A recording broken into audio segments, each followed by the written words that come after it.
बेरोजगारी।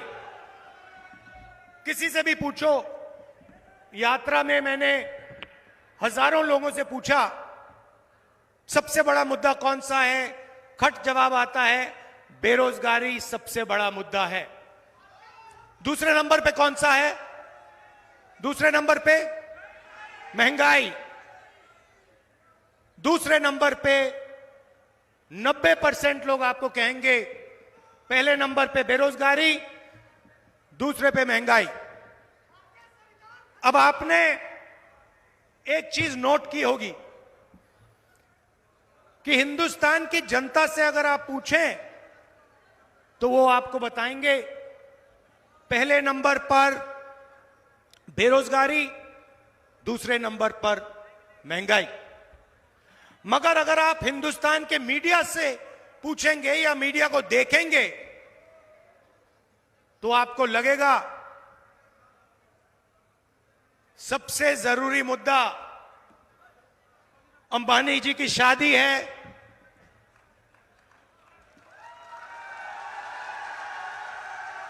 उधर आपको विदेश से हजारों लोग आते हुए देखेंगे। 24 घंटा मीडिया में आपको नरेंद्र मोदी जी का चेहरा दिखेगा। कभी वो समुद्र के नीचे जाएंगे,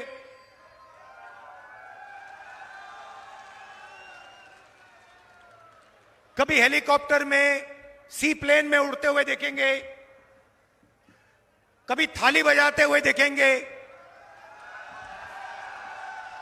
कभी मोबाइल फोन की लाइट बजा दिखाने को बोलेंगे। तो ये सवाल कुछ समय से मैं अपने आप से पूछ रहा था कि ये जो मीडिया है इसका काम जनता की आवाज उठाने का है नहीं? मगर ये जनता की आवाज, जनता के मुद्दों के बारे में कभी बोलते ही नहीं है, कभी नहीं बोलते। अब इनकी गलती नहीं है, ये बेचारे बोलना भी चाहें, इनके मालिक इनको नहीं बोलने देंगे। अरबपति मालिक जिनका कंट्रोल है वो इनको बोलने नहीं देंगे। मगर एक और बात मुझे पता लगी। कुछ महीने पहले मैंने मीडिया के बारे में, हिंदुस्तान की सबसे बड़ी कंपनियों के बारे में, प्राइवेट अस्पतालों के बारे में, प्राइवेट कॉलेज यूनिवर्सिटी के बारे में, इनके मैंने आंकड़े निकालने शुरू किए। मैं सोच रहा था कि पता लगाता हूं ये मीडिया में कौन लोग बैठे हैं कि ये जनता की बात करते ही नहीं है। सवाल था, आज मैं आपको थोड़ा सा बताना चाहता हूं। हिंदुस्तान में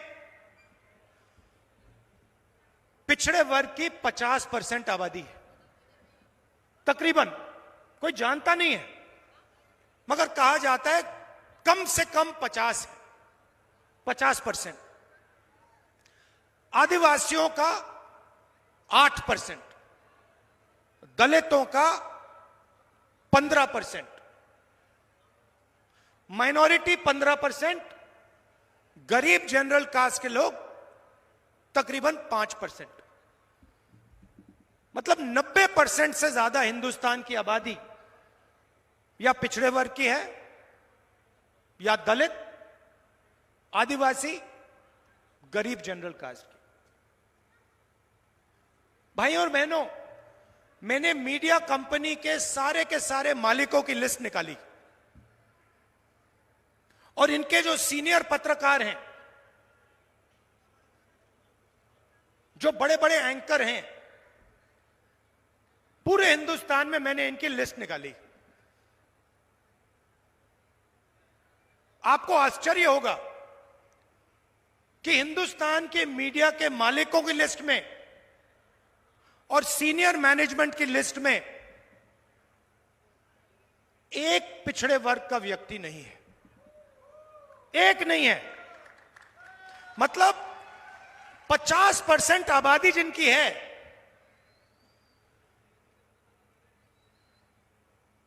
जो देश को चलाते हैं, मेहनत करते हैं, उनमें से एक व्यक्ति हिंदुस्तान की मीडिया में आपको नहीं दिखाई देगा। दलित 15%, एक दलित व्यक्ति आपको मीडिया में नहीं दिखाई देगा। आदिवासी 8%, एक आदिवासी आपको सीनियर मीडिया में मालिकों की लिस्ट में नहीं दिखाई देगा। गरीब जनरल कास्ट के लोग नहीं दिखाई देंगे, माइनॉरिटी का कोई लोग नहीं दिखाई देंगे। ये 2-3% लोग मीडिया में रोजगार पाते हैं। 15-20 लोग मीडिया को कंट्रोल करते हैं और 24 घंटा यही 50-60 लोग नरेंद्र मोदी जी की जय करते हैं।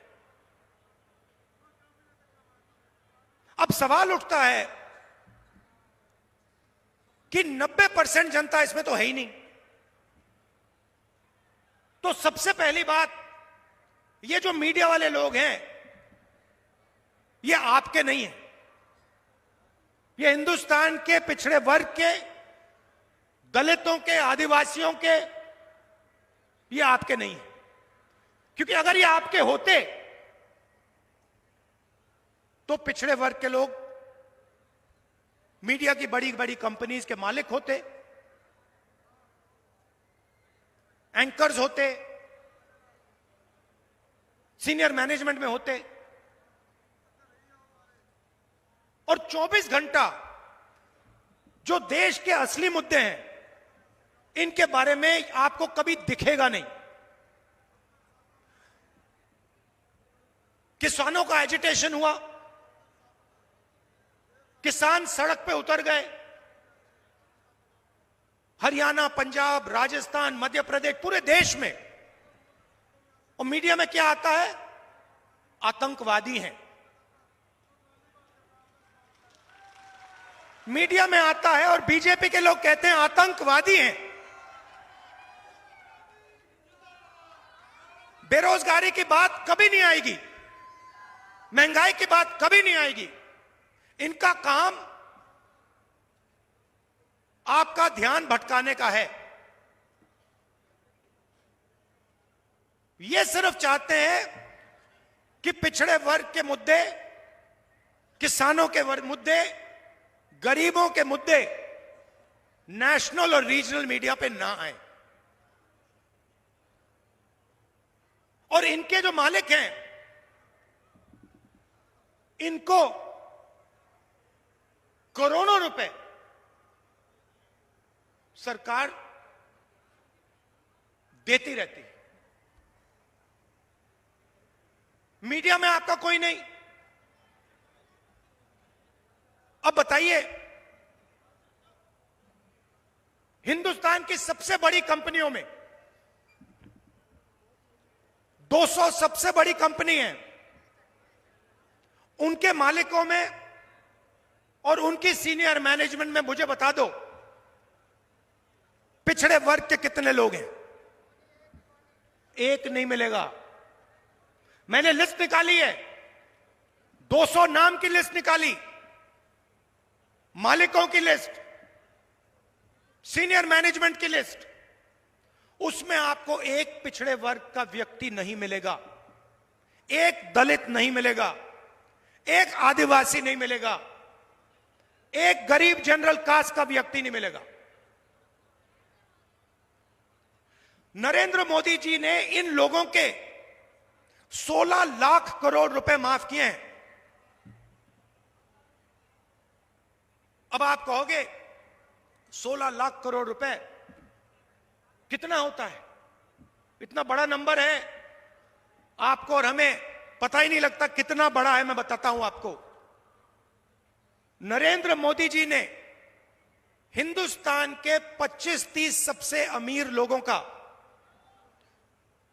इतना कर्जा माफ किया जितना 24 साल मनरेगा में लगता है। समझिए बात, जितना 24 साल में मनरेगा में जाता है उतना पैसा नरेंद्र मोदी जी ने 15-20 लोगों का कर्जा माफ किया। देखिए, पहली लाइन में 3, 6, 9 कितने लोग हैं पहली लाइन में? तकरीबन 20 लोग होंगे। पहली लाइन में 20 लोग हैं। हिंदुस्तान की हालत समझनी है तो मैं बताता हूं आपको। हिंदुस्तान के सबसे अमीर 22 लोगों के पास उतना ही धन है जितना 70 करोड़ लोगों के पास है। एक तरफ 70 करोड़ लोग, उसमें पिछड़े वर्ग के लोग, दलित, आदिवासी, गरीब, जनरल कास्ट के लोग, और दूसरी तरफ 22 लोग। 70 करोड़ लोग क्या कह रहे हैं? 70 करोड़ में से किसान कह रहे हैं हमारे को एमएसपी दे दीजिए। युवा कह रहा है हमें रोजगार दे दीजिए। महिला कह रही है महंगाई से हमें बचाइए। कोई सुनने वाला नहीं, कोई सुनने वाला नहीं। नरेंद्र मोदी सीधा कह देते हैं मैं किसानों को एमएसपी नहीं दूंगा।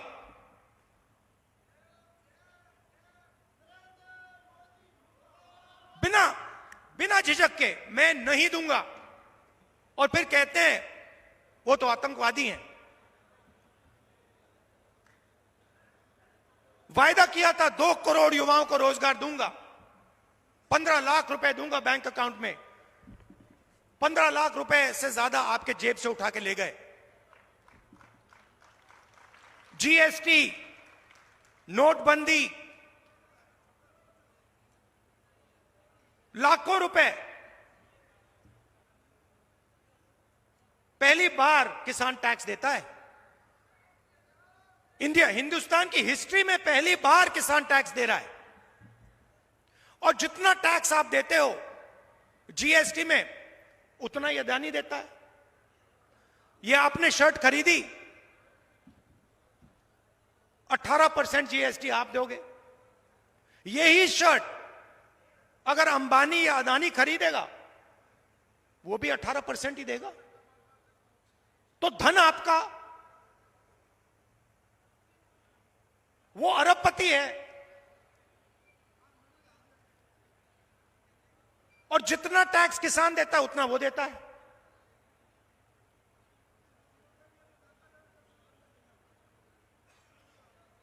तो अब सवाल उठता है कि बीजेपी ने लाखों करोड़ रुपए अरबपतियों को दे दिए। वो कहते हैं मैं पिछड़े वर्ग का हूं। अगर आप पिछड़े वर्ग के हैं तो मीडिया में पिछड़े वर्ग का कोई नहीं, हिंदुस्तान की सबसे बड़ी कंपनियों में पिछड़े वर्ग का कोई नहीं। हिंदुस्तान को 90 लोग चलाते हैं। आईएएस अफसर हैं, दिल्ली में बैठते हैं, बजट वो बांटते हैं। मैंने आंकड़े निकाले, 90 में से पिछड़े वर्ग के कितने? 3। आबादी 50% और 90 में से 3। और अगर बजट की बात करें तो अगर 100 रुपए का बजट होता है, 100 रुपए का बजट बढ़ता है,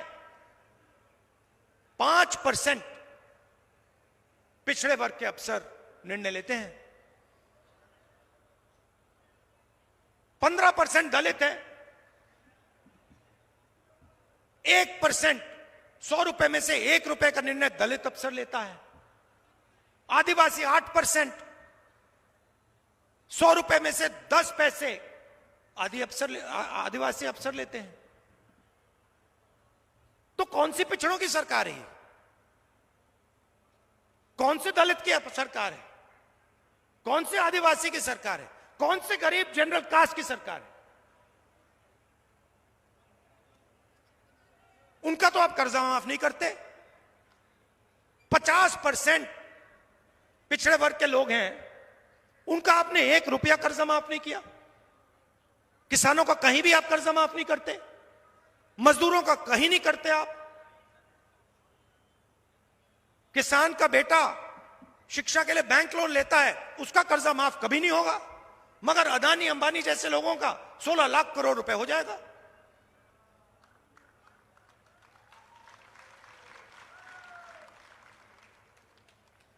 चौबीस घंटा मीडिया बात करेगी, कभी आपको क्रिकेट दिखाएगी, कभी आपको बॉलीवुड के स्टार दिखा देगी, ध्यान इधर उधर करवाएगी, और फिर आपका जीएसटी का पैसा सीधा उन्हीं 20-25 लोगों के जेब में जाता है। तो सवाल उठता है कांग्रेस पार्टी को क्या करना है? मैं आपको बताता हूं, यहां पे लिखा है जितना पैसा उन्होंने अरबपतियों को दिया, उतना पैसा हम गरीबों को, पिछड़ों को, दलितों को, आदिवासियों को उठा के दे देंगे।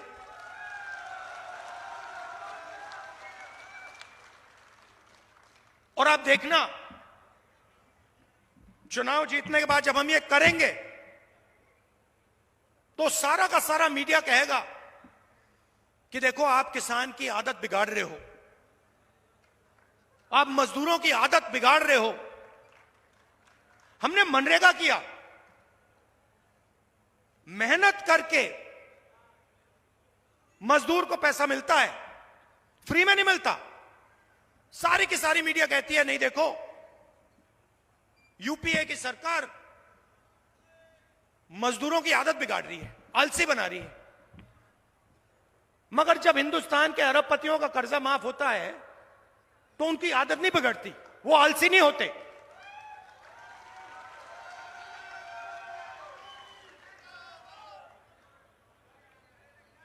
तो 5 वायदे हमने आपसे किए हैं, मैं उनको पढ़ लेता हूं। सबसे पहले, आज तक कोई नहीं जानता कि पिछड़ों की कितनी आबादी है, दलितों की कितनी आबादी है, आदिवासियों की कितनी आबादी है, कोई नहीं जानता। तो हमारा पहला काम जाति जनगणना। चोट लगती है, डॉक्टर कहता है एक्सरे करो। चोट हिंदुस्तान में जनता को लग रही है। जाति जनगणना और इकोनॉमिक सर्वे और हिंदुस्तान के जो धन है उसका सर्वे हम कराएंगे। पता लगाएंगे पिछड़े वर्ग के कितने लोग, गरीब जनरल कास्ट के कितने लोग, दलित कितने, आदिवासी कितने, माइनॉरिटी कितने, और पता लगाएंगे हिंदुस्तान का धन कितने लोगों के हाथ में है, किन लोगों के हाथ में है। हर संस्था को देखेंगे, मीडिया को देखेंगे, बड़ी बड़ी कंपनियों को देखेंगे, सरकारों को देखेंगे, पता लगाएंगे क्या सचमुच में पिछड़ों की भागीदारी है, दलितों की भागीदारी है, आदिवासियों की भागीदारी है, गरीब जनरल कास्ट की भागीदारी है। और जाति जनगणना से दूध का दूध, पानी का पानी हो जाएगा, सब पता लग जाएगा।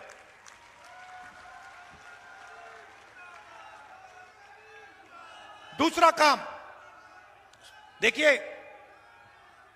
मेरे दिमाग में एक नंबर है, नरेंद्र मोदी जी ने 16 लाख करोड़ रुपया 22-25 लोगों का कर्जा माफ किया है। मैं उस नंबर को लिए चल रहा हूं।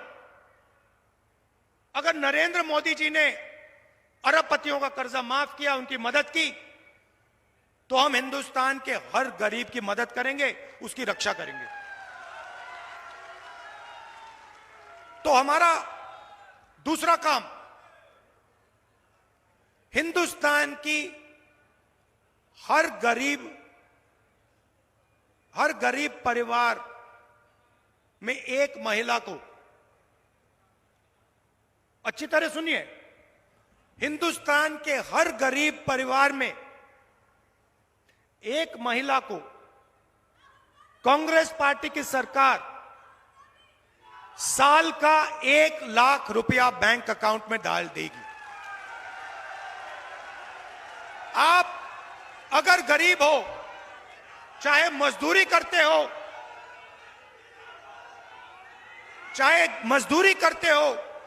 चाहे खेती करते हो, चाहे छोटे कारखाने में काम करते हो, अगर आप गरीब परिवार हो, आपके परिवार में एक महिला को महीना का 8,500 रुपया, साल का 1 लाख रुपया सरकार बैंक अकाउंट में डाल देगी और उस दिन तक डालेगी। मजे की बात सुनिए, और उस दिन तक डालेगी जिस दिन तक आप गरीबी रेखा से निकल जाओगे। अगर आप गरीबी रेखा के नीचे हो, आपके बैंक अकाउंट में हर साल 1 लाख रुपया, 8,500 रुपया महीने का खटाखट आता रहेगा।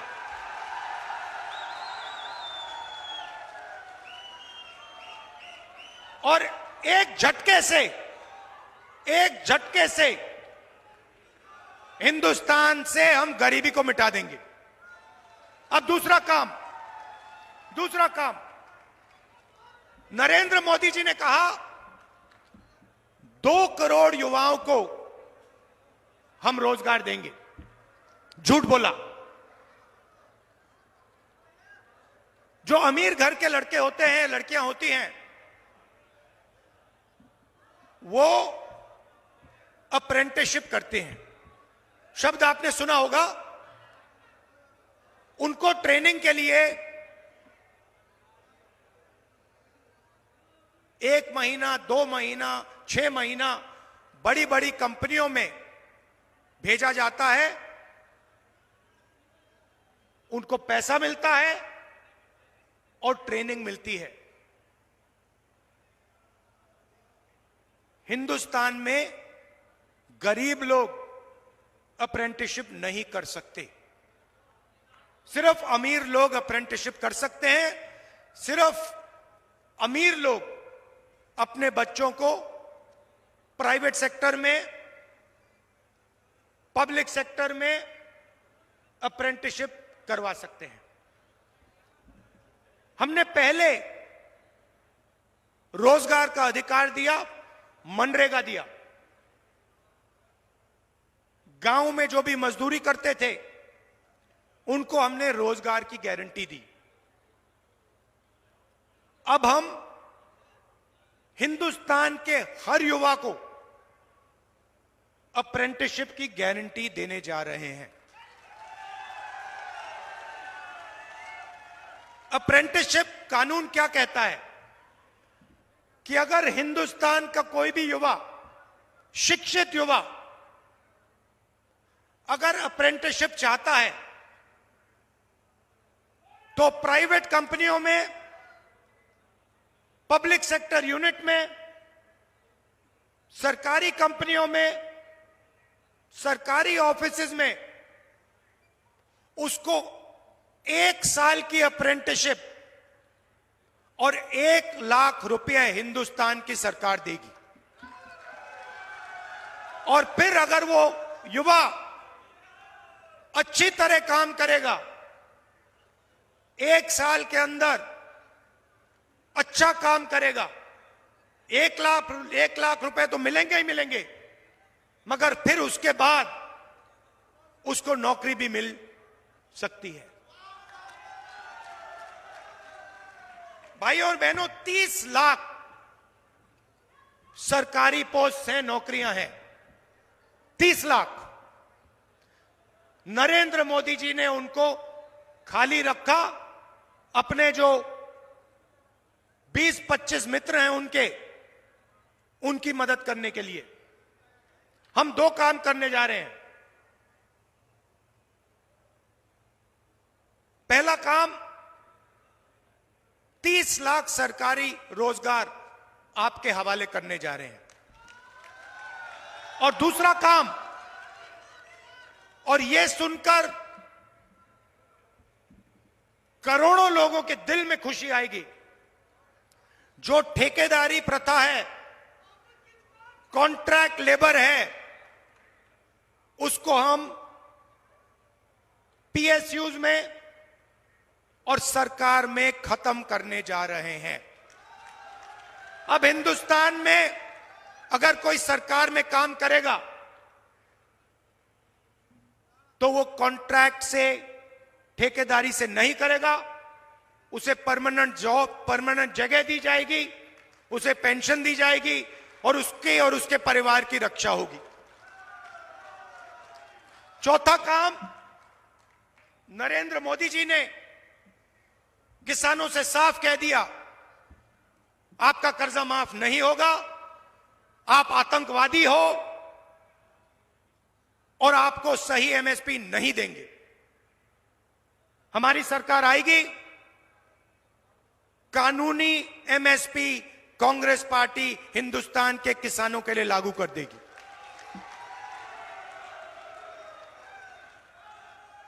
और अगर नरेंद्र मोदी कर्जा माफ कर सकता है तो कांग्रेस पार्टी फिर से किसानों का कर्जा माफ करके आपको दिखा देगी।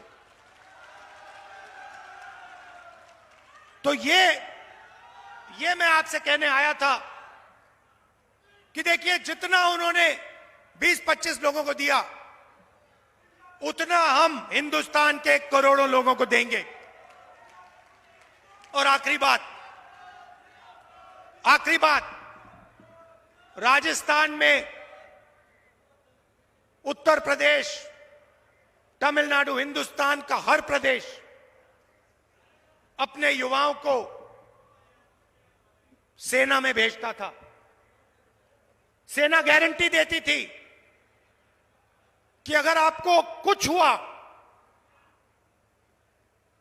कुछ भी हुआ, हिंदुस्तान की सरकार आपकी देखभाल करेगी, शहीद का दर्जा देगी, पेंशन देगी। अगर आप शहीद हुए, आपके परिवार को कॉम्पनसेशन मिलेगा, आपकी पेंशन उनको मिलेगी, कैंटीन मिलेगी। यह वायदा हिंदुस्तान की सरकार हिंदुस्तान के जवान से करती थी। यह वायदा नरेंद्र मोदी ने अग्निवीर बनाकर यह वायदा तोड़ा है। और यह अग्निवीर स्कीम जो है, भाई और बहनों, यह आर्मी को नहीं चाहिए थी। यह आर्मी ने नहीं कहा कि हमें अग्निवीर चाहिए। यह नरेंद्र मोदी जी ने पीएम ऑफिस से अग्निवीर योजना लागू की है। जैसे ही हमारी सरकार आएगी, अग्निवीर योजना को हम रद्द कर देंगे और जो पहले गारंटी हमारे जवानों को दी जाती थी, शहीद का दर्जा, पेंशन, कैंटीन, ये हम एक बार फिर हमारे जवानों को देने जा रहे हैं। आप सब यहां आए, गर्मी में आए, दिल से आपका धन्यवाद करता हूं। भाइयों और बहनों, ये चुनाव संविधान को और लोकतंत्र को बचाने वाला चुनाव है। ये चुनाव 90% वालों का चुनाव है, पिछड़ों का, दलितों का, आदिवासियों का, गरीब जनरल कास्ट का। एक तरफ अदानी जी और हिंदुस्तान के बड़े बड़े अरबपति, नेशनल मीडिया, पूरा का पूरा धन उनके हाथ में। कांग्रेस पार्टी के बैंक अकाउंट बंद कर दिए, इलेक्टोरल बॉन्ड से दबाव डालकर, हफ्तेबाजी कर कर बीजेपी ने हिंदुस्तान के बड़े बड़े उद्योगपतियों से पैसा लिया है। ये चुनाव गरीब और 25 अरबपतियों के बीच में चुनाव है। कांग्रेस पार्टी को जिताइए, हमारे यहां जो कैंडिडेट हैं उनको भारी बहुमत से जिताइए। आपका बहुत बहुत धन्यवाद।